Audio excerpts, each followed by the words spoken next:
going, guys? Welcome back. I just wanted to do a quick video showing how I size my chain to my bike. I recently went from 111 to 1x12. If I were just to be replacing my chain, I would just pretty much take off the old chain and just match it up to the new one, cut it, ready to go.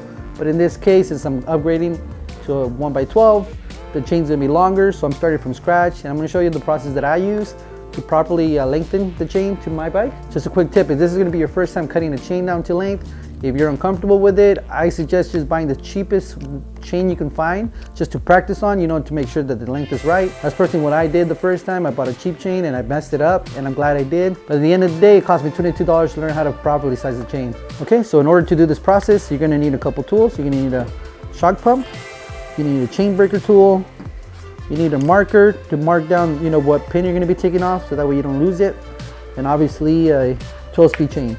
Okay, so the first thing we're gonna do, we're gonna let out all the air from the rear shock. The reason I wanna do this is because when the bike is fully compressed, the distance from the rear to the bottom bracket is the longest, and by using that as a measurement, it assures me that I won't be short on the chain. So I just wanna show you why I like to use a shock pump to remove air from it. The reason I like to do it is because it gives me a reading of how much air pressure to put back into it once everything's all said and done. And there you go, there's my reading. I'm gonna write that down and then use that as a reference to put the air back in. Okay, so for this part, I normally have somebody to help me push the bike down while I measure it. Unfortunately, I don't have anybody to help me out today, so I'm gonna go ahead and compress this down. Use a bungee cord to compress it.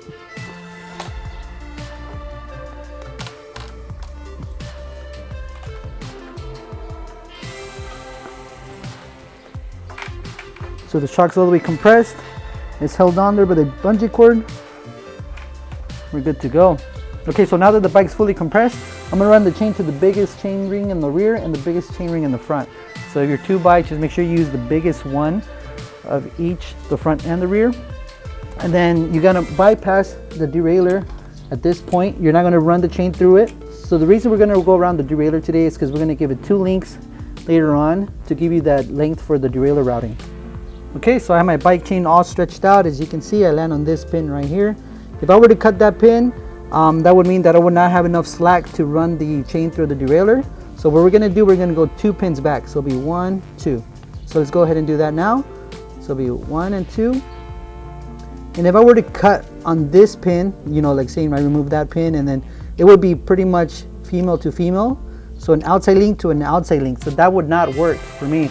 So I have to go one more link over so it can match up perfectly. So if you land on the perfect one like that, then you're good to go. But in my case, I landed on an outside one, so I have to go back one more. So let's go ahead and mark that down and then cut that link and then go from there. Okay, so I have my chain all marked out. I'm ready to go ahead and cut. This is my chain breaker tool.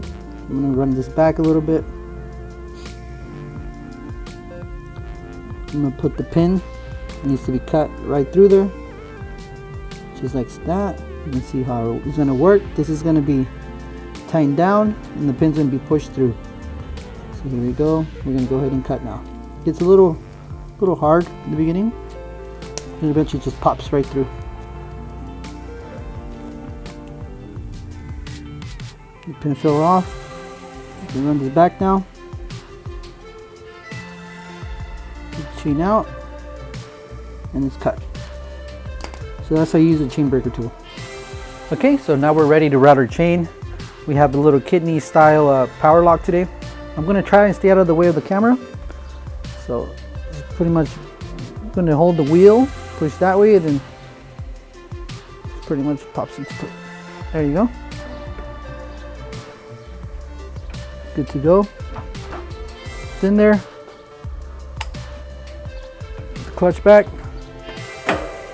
Go through all your gears, make sure everything's good.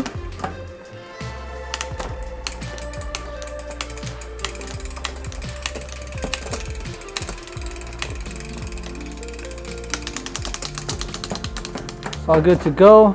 I hope you enjoyed the video, and thanks for watching. We'll see you guys out on the trail.